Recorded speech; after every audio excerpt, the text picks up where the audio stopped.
Bonjour à tous et à toutes. Merci beaucoup d'être présents à 8h30 pour écouter de la philosophie.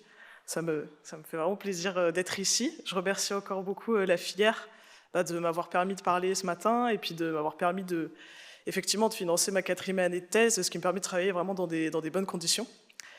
Et puisque ça va être le leitmotiv de la matinée, je le dis tout de suite, je suis absolument pas bretonne, mais je m'appelle Anne, ce qui peut compenser un petit peu. Donc effectivement, je suis en 4e année de thèse. Juste voilà, pour préciser un peu, je travaille sous une codirection d'un philosophe des sciences, Cédric Paternotte, et d'une professeure de neuropathologie, Danielle Seillan, qui travaille à la Pitié-Salpêtrière. Et effectivement, alors peut-être que certains d'entre vous et certaines d'entre vous me reconnaissent, donc je vous remercie de m'avoir accueilli dans les ateliers interprofessionnels, parce qu'effectivement, je suis ni orthophoniste, ni kiné, ni psychologue, etc. Mais c'est toujours très enrichissant pour moi de pouvoir assister à ces journées et de pouvoir un peu voir, parce que, comme je vais essayer de vous le montrer, je fais une philosophie qui essaye de se nourrir des réalités en fait, de terrain et de ce qui se passe vraiment dans les centres SLA et dans les centres de recherche. Et j'essaye de ne pas faire un travail trop abstrait ou trop éloigné des réalités du soin et de la recherche. Alors, les objectifs de la présentation. Premièrement, je vais vous présenter un peu ce qu'est la philosophie de la médecine dans les grandes lignes, parce que je ne sais pas du tout si vous êtes familier ou pas de cette notion et de ce qu'est la recherche en philosophie à l'université. Bon, je vous le dis d'ores et déjà, si vous considérez, dans les médias, il y a beaucoup de personnes qui se disent philosophes, ils ont un petit bandeau philosophe. Il faut s'en méfier beaucoup, parce que c'est souvent des gens, effectivement, qui sont agrégés de philosophie, donc c'est quand même un concours assez difficile. Mais il y a vraiment un écart assez énorme entre l'agrégation de philosophie et ce qui se fait ensuite en recherche à l'université en philosophie. Et souvent, c'est des personnes qui ne font pas de recherche, en fait, et qui vont faire des catalogues de citations. Moi, j'appelle ça des citations papillotes, c'est-à-dire qu'ils vont faire les érudits en citant Platon, en citant Spinoza. Et c'est très loin de tout ce qui peut se passer à l'université en philosophie. Donc voilà, je vais vous faire déjà un petit topo sur qu'est-ce que la philosophie de la médecine. Ensuite, je vais vous faire un rapide état des lieux de ce qui existe en philosophie de la médecine sur la SLA, pour préciser un petit peu aussi dans quel cadre j'insère mon travail. Puis je vais exposer une partie de mes travaux, donc comme l'a annoncé Monsieur Couratier, sur les idées reçues sur la SLA. Donc c'est vraiment une partie de mon travail de thèse. Donc il y a d'autres points que j'aborderai pas aujourd'hui, mais je pense qu'effectivement c'est un point important, surtout voilà, à l'aune du thème de la journée d'aujourd'hui. Et ensuite, bien sûr, j'aimerais beaucoup pouvoir échanger. Donc le but, c'est de ne pas parler trop longtemps toute seule et de pouvoir ouvrir assez rapidement les questions. Alors la philosophie de la médecine, comme tous les champs philosophiques, c'est un champ qui pose énormément de questions et qui élabore pas énormément de réponses. Alors c'est souvent pour ça qu'on n'aime pas la philosophie. On trouve souvent que ça peut servir à rien, ou alors que ça vient embêter là où il n'y a pas besoin de poser tant de questions. Et donc comme c'est sur la médecine, ça va poser des questions comme qu'est-ce qu'une maladie, qu'est-ce que la santé, qu'est-ce que la guérison, qu'est-ce qu'un diagnostic, et vous pouvez comme ça multiplier les questions à l'infini. Et donc souvent c'est ça, on est un peu mal aimé parce qu'on vient un peu embêter, décoller par rapport à l'évidence ou à l'habitude et à la quotidienneté. En fait, on a besoin de concepts sans trop se poser de questions pour agir. Et la philosophie, c'est vraiment un pas de côté, un petit temps de distance, non pas pour tout remettre en question. Peut-être qu'après le travail philosophique, on va conclure qu'en fait la définition qu'on avait du terme est très satisfaisante, mais au moins on aura pris un peu de recul et on essaiera de prendre en considération d'autres aspects. Et donc je vous ai mis un petit tableau de Socrate. Je ne sais pas si vous avez des petits souvenirs de Socrate, parce que je trouve que c'est une figure qui incarne assez bien la philosophie.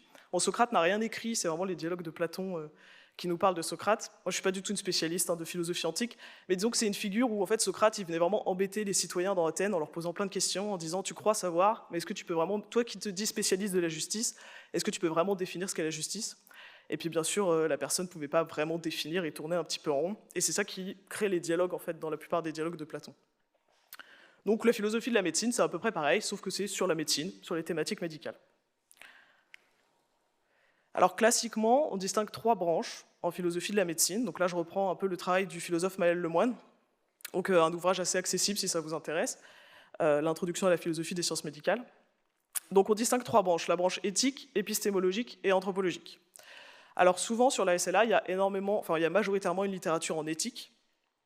Et donc la branche éthique, c'est celle qui va plutôt se poser des questions sur les valeurs, les principes d'action, ce qui est juste, ce qui est injuste, et qu'est-ce qui guide, en fait, qu'est-ce qui justifie nos actions, selon un certain type de valeurs. La branche épistémologique, c'est plutôt celle qui va s'interroger sur les fondements des savoirs, fondements des connaissances. C'est-à-dire comment définir une preuve en sciences, quelque chose comme ça. Et donc les sciences médicales, c'est vraiment on va dire un gros morceau de la philosophie des sciences, parce qu'une question assez classique, c'est est-ce que la médecine est un art ou un savoir, ce genre de questions. Et donc comme vous allez voir par la suite, moi, mon entrée dans la thématique de la SLA, elle est davantage épistémologique, voilà, vous verrez ça après. Et donc la voie plutôt anthropologique, c'est plutôt comment la médecine se rattache à des questions en rapport avec la condition humaine en général. Donc la mort, la naissance, la maladie. Qu'est-ce que ça nous dit en fait de la définition de l'humain, enfin, même si c'est partagé avec le vivant en général, mais plutôt ce genre de questions-là. Et l'idéal, pour reprendre un petit peu une vision d'une autre philosophe de la médecine qui s'appelle Marie Guy, c'est de réussir à faire dialoguer ces trois branches. Donc c'est un petit peu difficile, mais moi j'essaie quand même de le faire, sachant que mon point de départ est épistémologique.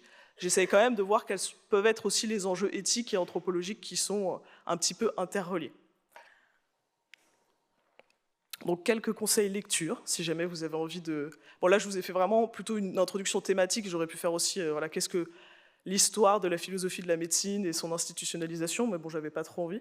Mais bon voilà, quelques conseils en français, sachant que comme dans tous les domaines de recherche, la recherche se fait quand même majoritairement en anglais, c'est-à-dire qu'il y a quand même beaucoup d'articles très contemporains en philosophie de la médecine qui sont en anglais, mais là j'ai quand même privilégié des sources françaises si jamais vous avez envie de découvrir un petit peu.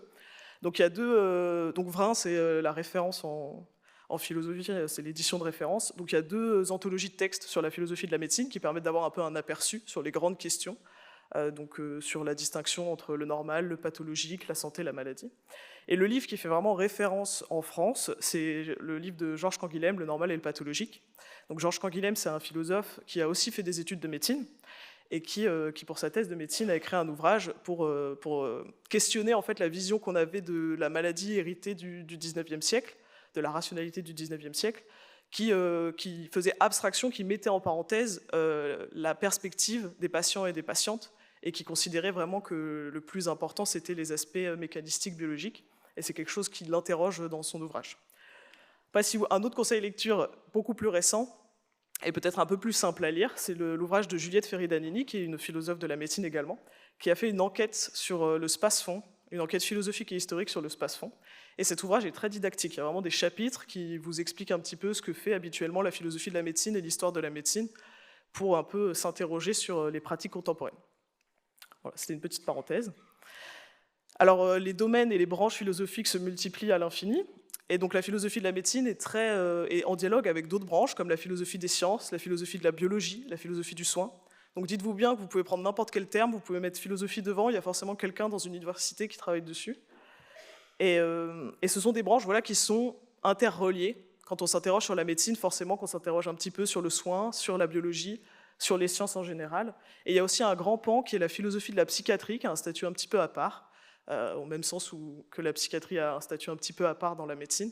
Et donc il y a vraiment une grosse branche comme ça de travaux sur la philosophie de la psychiatrie et sur le normal et le pathologique en psychiatrie. Alors, la question de la méthode en philosophie, c'est souvent ce qui nous dessert un petit peu, parce qu'on a vraiment... Bon, déjà, les sciences humaines et sociales, en général, les méthodes sont assez différentes des méthodes en biologie, en sciences dures, entre grands guillemets. Mais bon, je voulais quand même vous faire un petit point méthode, sachant qu'il y a une grande variété méthodologique. En fait, tous les philosophes et toutes les philosophes ne travaillent pas de la même manière. Donc souvent, ce qui est le plus connu, c'est l'histoire de la philosophie. Donc, et encore, ça, on peut diviser en plusieurs points. Il y a vraiment des historiens de la philosophie qui vont travailler sur Descartes et qui vont essayer de comprendre, dans son époque, pourquoi Descartes a écrit ça par rapport au contexte historique. Donc ça, c'est vraiment un travail d'historien et d'historienne. Ensuite, il y a des gens qui vont utiliser l'histoire de la philosophie pour répondre à des questions contemporaines. Donc moi, je ne fais pas du tout ça. Donc si vous aviez envie de me parler de Nietzsche et de Kant et d'Aristote, je suis désolé, je ne suis pas la bonne interlocutrice pour faire ça. Mais il y a effectivement, je connais des gens qui, par exemple, vont s'interroger sur l'attente d'un enfant. Là, je pense aux travaux de la doctorante Maude Bénétro, donc qui s'interroge pour caractériser l'attente d'un enfant en maternité et qui fait des parallèles avec l'éthique de Spinoza. Donc il y a vraiment un dialogue comme ça entre les auteurs classiques, qui sont majoritairement des hommes, c'est pour ça que je dis les auteurs classiques avec des problématiques contemporaines. Et c'est ce qu'on appelle le plus souvent la philosophie continentale, voilà, pour le savoir, c'est-à-dire en France, par exemple, on a vraiment plus une tradition comme ça de se référer aux auteurs, aux grands auteurs de la philosophie. La philosophie analytique, qui se rapproche un peu plus de ce que je fais, c'est une philosophie qui va beaucoup plus s'interroger sur la définition des termes, sur l'argumentation fine des raisonnements, et qui va laisser un petit peu de côté le côté un peu catalogue d'auteurs dans lequel sombrent beaucoup des philosophes qui sont médiatisés.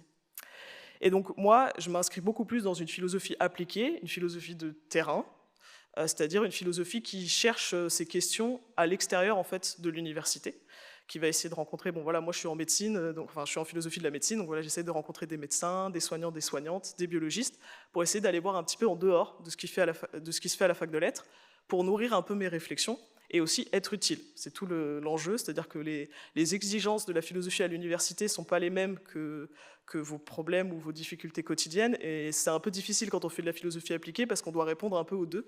C'est-à-dire que je dois faire une thèse de philo qui répond à une codification très particulière, et en même temps, j'aimerais bien être un petit peu utile pour d'autres gens que les philosophes à l'université.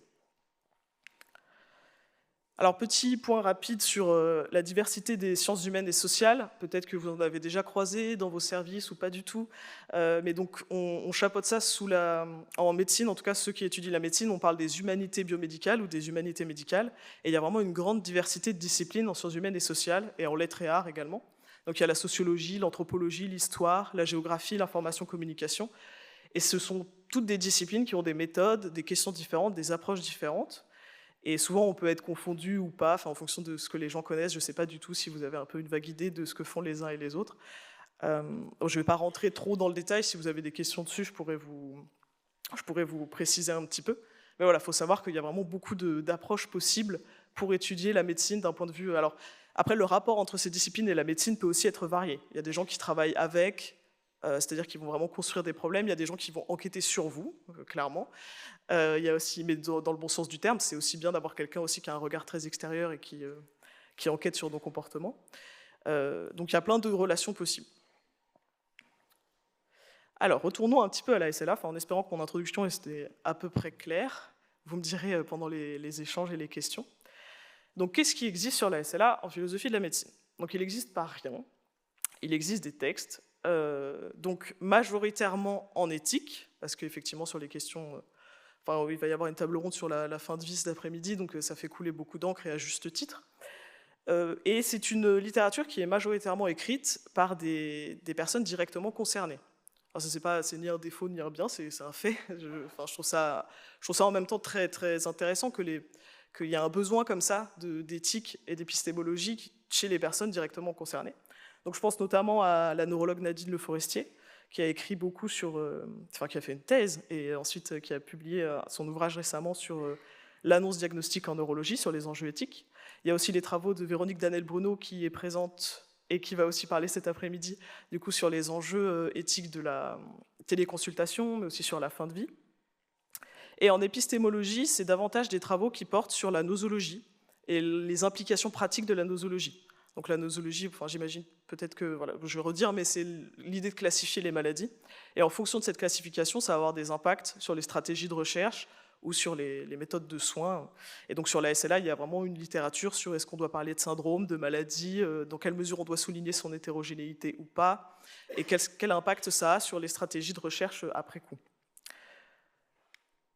Je tenais également à citer un ouvrage qui n'est pas encore publié, qui sera publié en novembre 2024, d'un anthropologue. Alors lui, pour le coup, il est vraiment anthropologue au CNRS, qui a fait une enquête aux États-Unis sur la SLA. Donc il y a son ouvrage qui va être publié bientôt et il m'a généreusement partagé son manuscrit, ce qui a beaucoup nourri mon travail, et qui a toute une partie pour caractériser l'expérience des malades, et aussi toute une partie un peu plus historique sur l'histoire de la SLA et sur l'histoire des normes de soins, c'est-à-dire comment on est passé d'un soin qui était plutôt à cacher des choses au patient, c'est-à-dire à ne pas lui dire qu'il avait la SLA, à d'autres normes de soins, avec la mise en place de centres, et comment aussi les évolutions techniques ont permis d'autres normes de soins de se mettre en place, avec la mise en place de la VNI, de la trachéo, etc. Donc il retrace un peu toute cette histoire-là.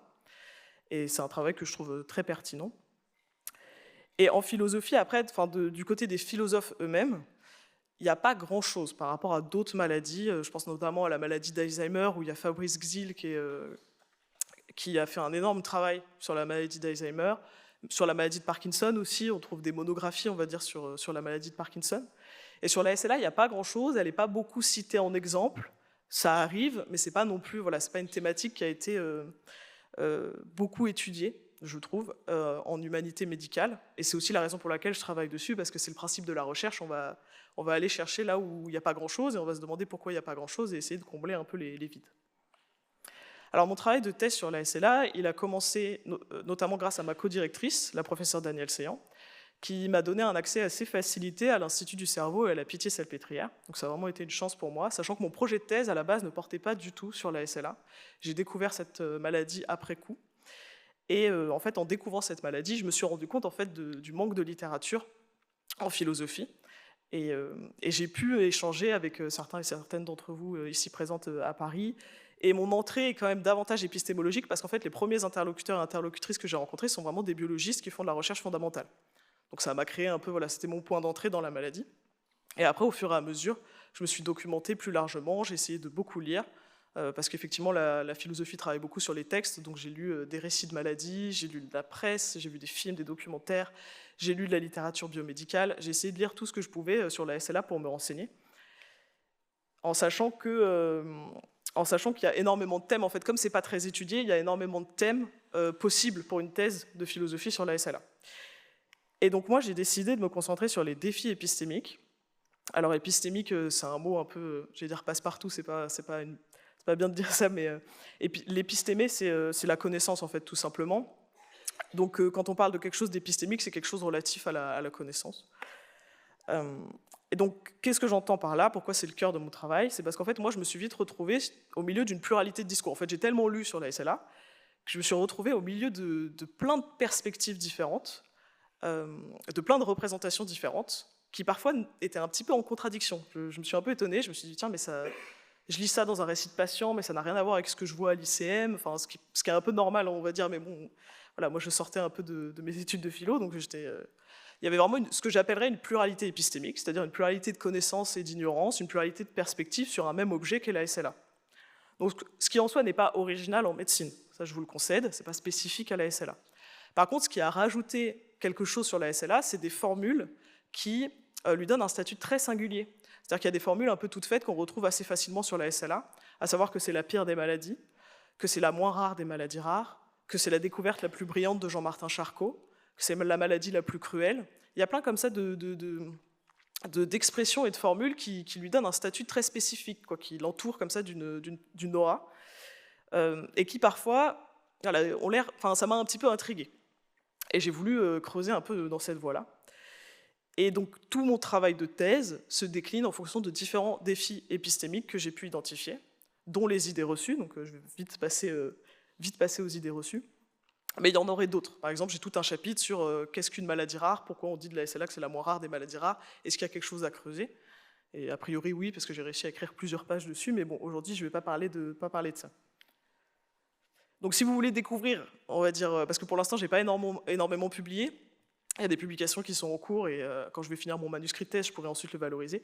Si vous voulez découvrir rapidement mon travail, j'ai participé à ma thèse en 180 secondes, donc c'est une vidéo de 180 secondes, où je présente un petit peu voilà, le cadrage général de ma thèse, et j'ai rédigé un article de médiation scientifique dans Deux Conversations de France, où pareil, voilà, si vous n'avez pas beaucoup de temps, ça vous donne un petit peu un aperçu de ce que je fais.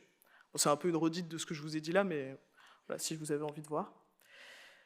Donc passons aux idées reçues, qui sont pour moi un exemple de défi épistémique. Je vais vous montrer en quoi c'est un enjeu lié à des confrontations de différentes perspectives sur la maladie. Donc il y a 2 points de départ à mon travail sur les idées reçues. Premièrement, cette citation de Pierre-François Prada et de Jean-Marc Léger, où il y a clairement le mot idée reçue dedans. Donc forcément, je me suis dit, tiens, c'est intéressant, parce que c'est un peu le rôle de la philosophie d'aller chercher les préjugés, d'aller chercher à déconstruire les idées toutes faites. Donc ils indiquent qu'il y a nombre d'idées reçues, notamment sur le caractère entièrement méconnu de son origine ou sur l'impuissance thérapeutique absolue liée à la SLA. Et ensuite, il y a aussi mon travail de terrain, où en fait je me suis fait avoir par mes lectures. Et ça, c'était assez drôle. C'est-à-dire que j'étais sur le terrain, je parlais avec Séverine Boilet, avec Danielle Seyan, etc. Et de l'autre côté, je lisais beaucoup des récits de maladies, de la presse, etc. Et j'étais en train de me monter un peu la tête en disant, mais en fait, on ne sait rien sur cette maladie, c'est atroce. Et Danielle m'a un peu remise à ma place, à juste titre, en me disant tu exagères complètement, tu as une vision complètement erronée de ce qui se passe dans le soin et dans la recherche. Et je lui dis oui, mais en même temps, quand je lis, c'est la conclusion que j'ai, on ne sait rien, c'est la catastrophe. Et elle me dit, ah bah tiens, c'est intéressant, t'as qu'à essayer de... Bon, prouve-moi pourquoi tu penses ça, en fait.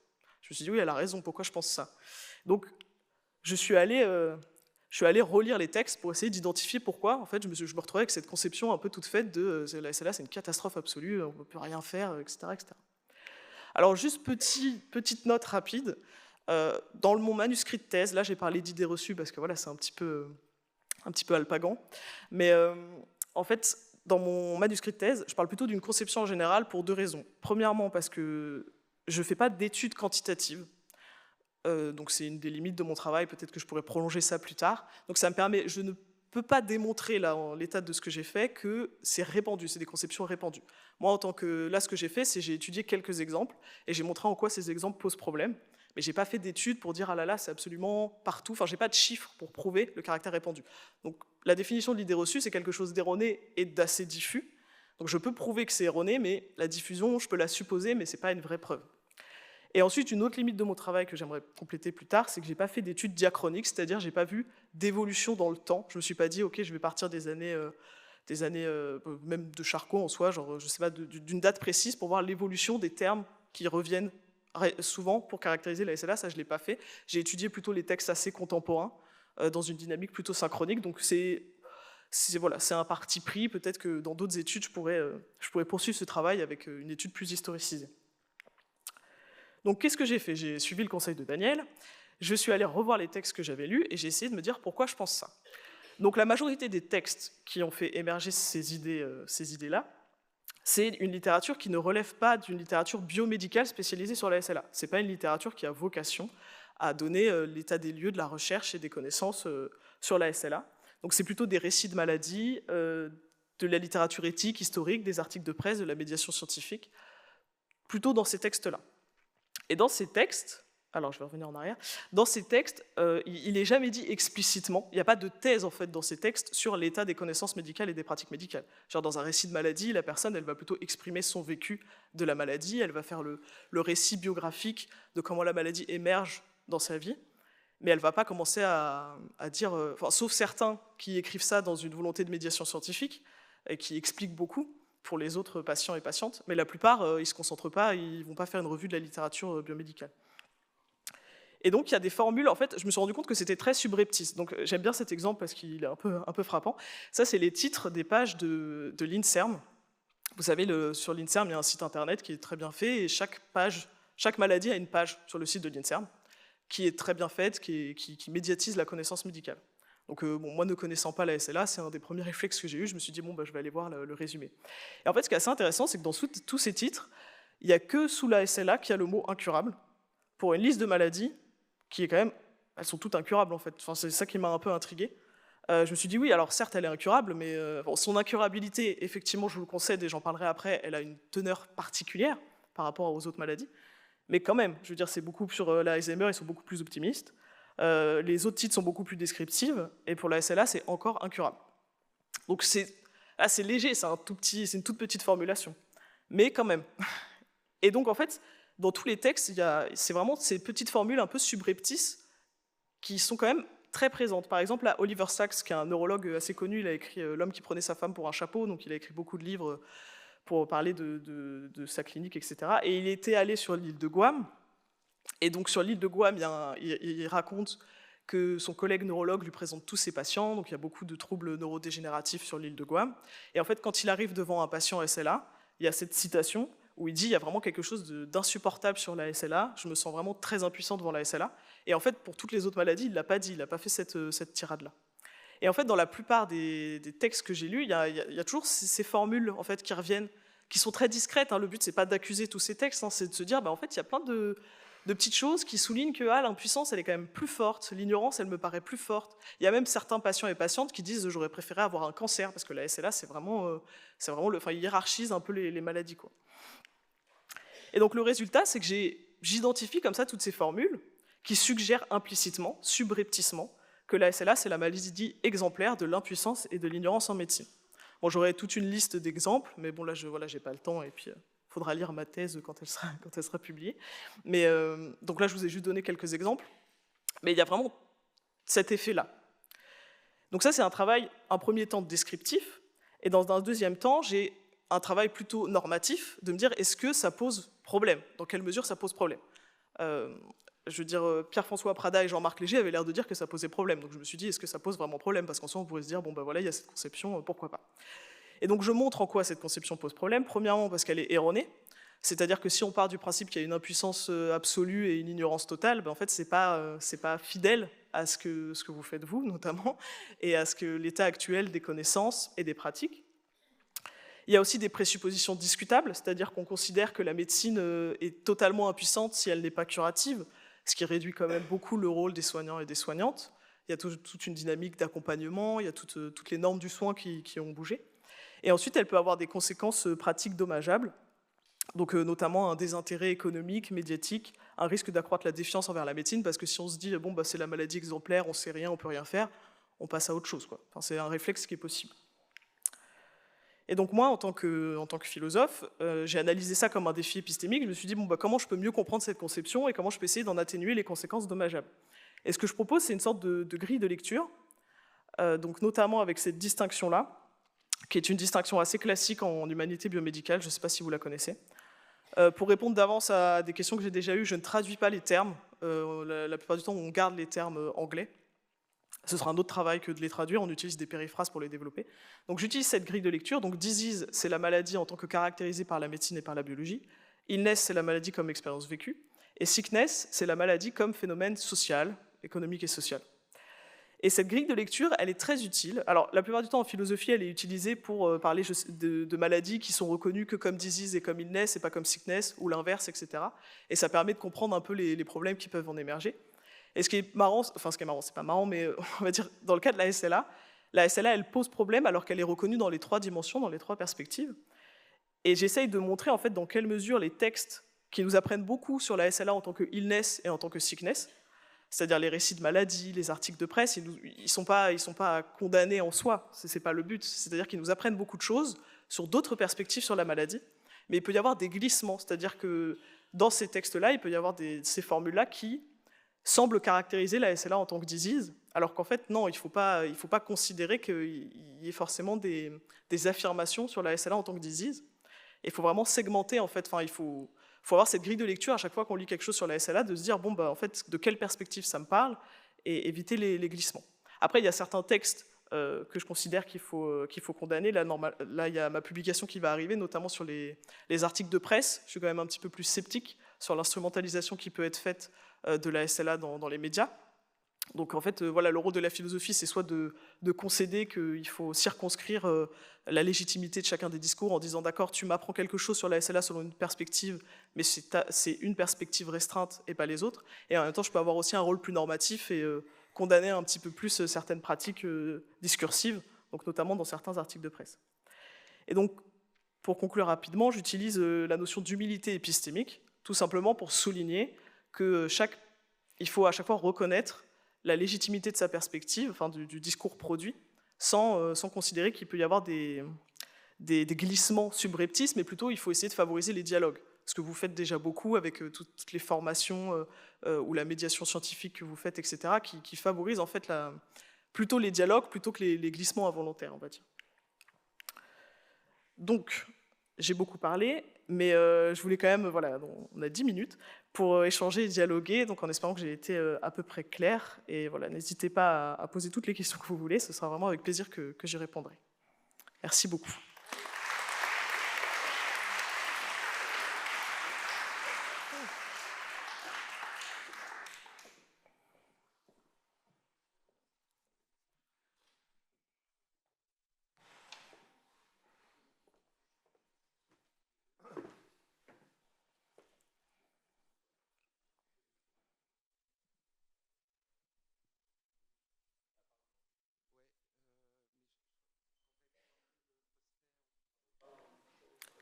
Oui, c'était un extrait du poster. C'était une... ouais. Poster, et je t'avais demandé, oui, est-ce que tu as... Le micro ne marche pas. Est-ce que tu as étudié les réseaux sociaux?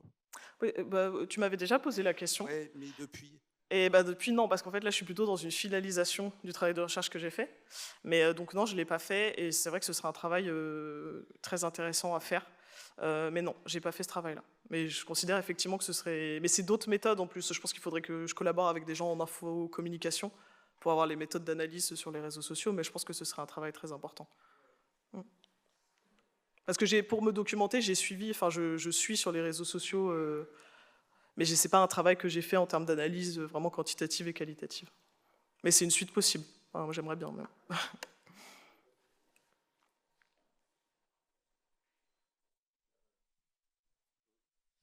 Oui, Claude Desnuel, je pense qu'on s'est déjà parlé par mail, mais je vous remercie de votre présentation qui est très intéressante et qui effectivement nous ouvre beaucoup plus que nous, le nez dans le guidon, dans la maladie, quoi, et de réfléchir un peu à l'environnement. Moi, il y a quelque chose qui m'a toujours extrêmement frappé dans la maladie SLA, c'est la notion que chaque personne ou chaque famille qui est touché par la SLA a toujours le sentiment de découvrir complètement quelque chose et qui ne s'est jamais rien passé avant. Personne n'a réfléchi, personne n'a s'est posé la question, n'a essayé de trouver des soins ou des traitements adaptés. Et j'ai l'impression que c'est très caractéristique de la maladie parce que, bon, je me suis occupé d'autres pathologies, je n'ai jamais retrouvé ce sentiment et cette notion. Donc, voilà, enfin, ma question, c'est qu'est-ce qui fait que, effectivement, c'est caractéristique de la maladie d'avoir le sentiment qu'on est isolé et que personne ne s'intéresse à vous. Merci pour cette question. Après, moi, je pense que c'est... le problème, c'est que j'ai pas fait un travail totalement comparatif, donc j'ai pas votre expérience de clinicien. Mais je dirais qu'après ça, ce que vous dites, c'est une problématique assez commune aux maladies rares, en fait, je pense. En tout cas, pour le travail que j'ai fait sur les maladies rares, c'est quand même le sentiment d'isolement est presque le critère qualitatif. Enfin, pour les anthropologues qui ont travaillé sur la maladie rare, ils ont travaillé sur l'expérience de la maladie rare en général et ils ont identifié ce caractère qualitatif qui serait de dire, en fait, le sentiment d'isolement caractérise un petit peu les maladies rares. Donc même là, je dirais plutôt que c'est le fait qu'en fait c'est une maladie peu fréquente et que donc les informations sont peut-être plus difficilement accessibles ou c'est moins connu. Mais c'est en train de changer aussi. Je trouve que, enfin moi je sais que je remercie toujours beaucoup la filière et la SLA parce que j'ai une amie, justement comme je travaille sur la maladie de Charcot, même si c'est en philosophe, du coup les personnes me parlent plus facilement du fait qu'ils ont des proches atteints et atteintes. Et je suis ravie de pouvoir, quand je leur montre le site internet de la filière où les ressources, elles sont toutes prêtes en fait. Il suffit juste que quelqu'un leur envoie. En fait, quand j'ai envoyé le site de la filière, ils étaient en mode oh mon Dieu, mais c'est génial, il y a absolument toutes les infos dessus. Et c'est bien pratique qu'il y ait ça. Après, c'est juste que c'est vrai que si il faut la personne qui puisse envoyer le lien et montrer qu'en fait il y a énormément de choses. Et c'est ça qui est un peu difficile. Que si ça manque, c'est sûr que... Mais pour moi, c'est pas forcément spécifique à la SLA, c'est vraiment une thématique récurrente des maladies rares, je trouve, dans ce que j'ai lu. Véro ? Dans les représentations de la pathologie que l'on peut repérer au travers des discours, dans le public, des réseaux sociaux, j'ai toujours été frappée par la violence qu'elle recouvrait. D'ailleurs, quand j'ai fait mes études de médecine, la représentation de la SLA était mourir étouffé. Bon, il y a quand même pas mal de maladies respiratoires chroniques où on pourrait appliquer cela, mais ça n'apparaît pas. Emmuré dans son corps. Enfin, surtout en ce moment, on voit beaucoup de représentations très violentes. Et j'ai énormément de difficultés à identifier ce qui a pu nourrir cette violence au travers du temps, justement, en plus, c'est pas récent. Est-ce que c'est quelque chose que vous avez pu un peu analyser ? C'est ce que j'essaye, en fait, C'est ce que j'ai essayé de faire en essayant de comprendre, en fait, la SLA en tant que illness, en fait, ce qui ressortait des récits de maladies, etc. Et c'est là, en ce sens, qu'il manque une étude un peu diachronique sur l'évolution, en fait, de la représentation de la maladie. Mais je dirais que c'est vraiment... Je pense que là aussi, le travail de l'anthropologue, à mon avis, est intéressant pour ça, parce que c'est à quoi renvoie la maladie par rapport en fait, moi, ce qui m'interroge beaucoup, je suis désolée pour cette réponse qui n'est pas terrible, ce qui m'interroge beaucoup, c'est qu'en final, la SLA, on dit que c'est pas très connu, mais c'est quand même c'est quand même plus connu que... Enfin, ça peut vite devenir l'exemple de la pire des maladies pour beaucoup de personnes, alors qu'il y a plein d'autres maladies que vraiment les gens ne connaissent pas du tout. Et c'est ça qui est assez étrange. On dit toujours elle n'est pas très connue, mais c'est souvent l'exemple typique qui revient chez beaucoup de gens. Mais après, le travail que je fais, j'ai essayé de décortiquer en fait tous les critères de la maladie qui nourrissent ces représentations-là, et c'est ce que vous listez aussi beaucoup, c'est-à-dire l'imaginaire de la lucidité gardée, la perte totale d'autonomie, enfin dans la phénoménologie de la maladie, tout ce qui permet de justifier cette représentation. Mais après, c'est vrai que ce qui me manque un petit peu, c'est de comprendre pourquoi sur cette maladie, si je pouvais prolonger, ce serait plutôt de pouvoir comparer en fait davantage avec les représentations autour d'autres maladies, pourquoi on s'est focalisé sur celle-là, et pourquoi... Enfin là, tout de suite, j'ai pas d'éléments de réponse très satisfaisants. Ça se trouve, je l'ai écrit dans mes pages, mais là, ça me revient pas spécialement. C'est assez difficile parce qu'en fait, j'ai pas eu le temps de faire un vrai travail comparatif. J'ai pu le suggérer, mais c'est vraiment une piste pour la suite. Parce qu'en fait, elle est en permanence comparée en fait, à plein d'autres maladies. Et comme moi, après, je me suis vraiment focalisé sur la SLA, sur d'autres aspects plus nosologiques, plus voilà, relatifs aux catégories. J'ai pas pu...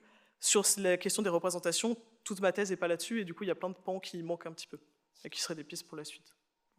J'avais deux questions à vous poser. La première, alors je ne sais pas si c'est l'histoire de la philosophie, mais comment vous expliquez que dans l'inconscient collectif, qu'on informe les patients sur le diagnostic de SLA, ça leur dit absolument rien.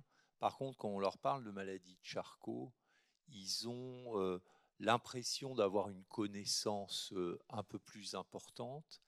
La deuxième question, c'est quand les professionnels de santé veulent communiquer sur la SLA en dehors du champ professionnel, ils choisissent toujours des prototypes de patients qui sont en fin de compte des cas qui sortent de la médiane ou de la moyenne des patients, et on ne présente jamais un cas de SLA de plus de 80 ans qui a des troubles cognitifs et qui est en fauteuil roulant.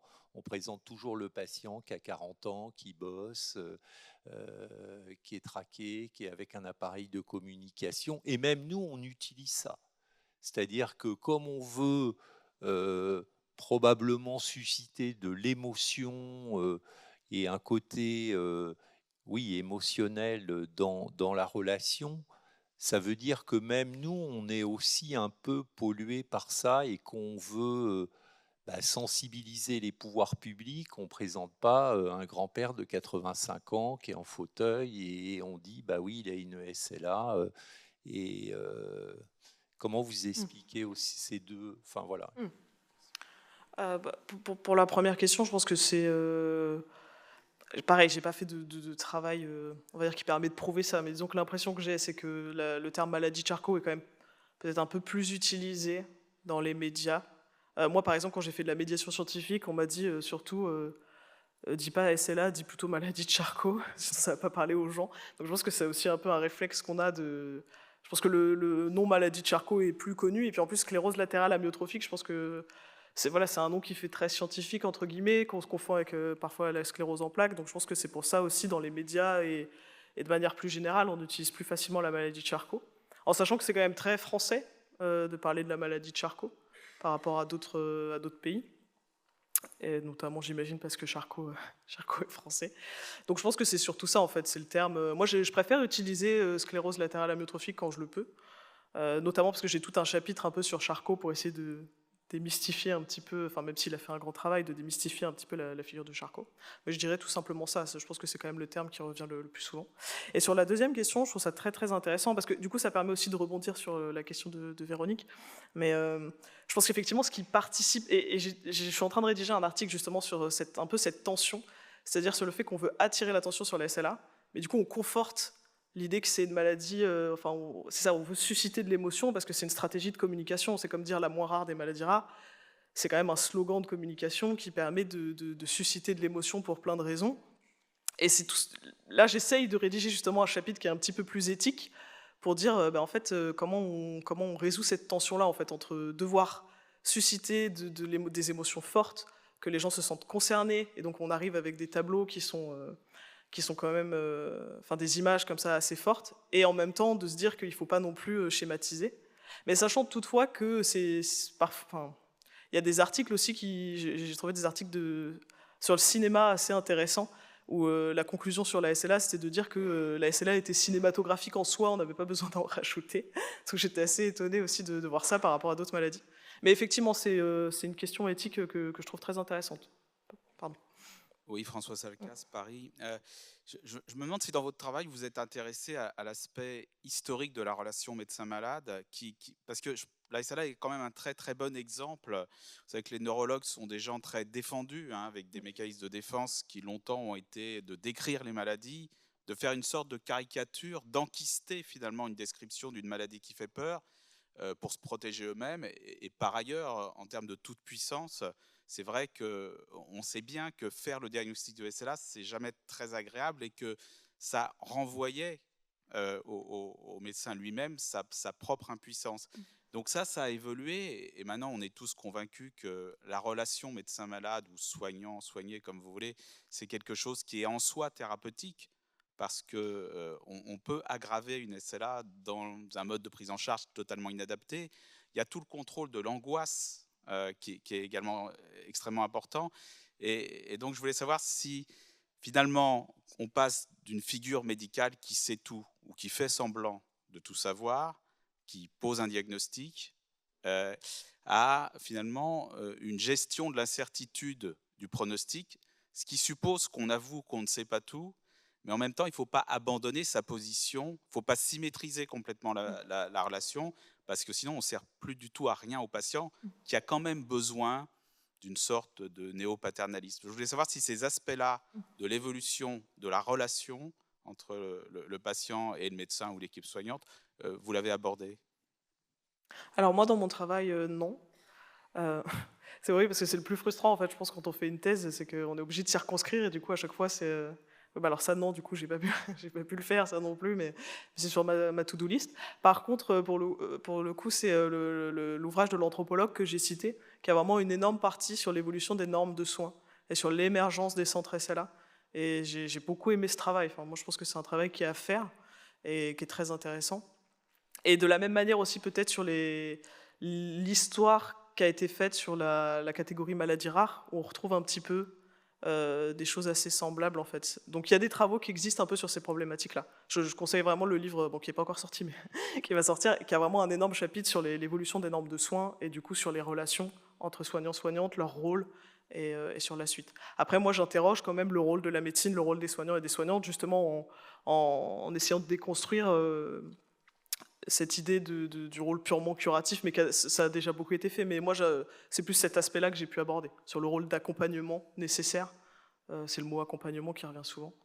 Mais sur l'historicité, c'est vraiment quelque chose que j'ai pas pu, moi, faire pour l'instant. Merci beaucoup, Anne. Bon, elle a la tête bien faite. On n'est pas très inquiet pour la soutenance de la thèse, mais bravo en tous les cas et merci encore. Ouais, merci beaucoup pour l'invitation. Merci.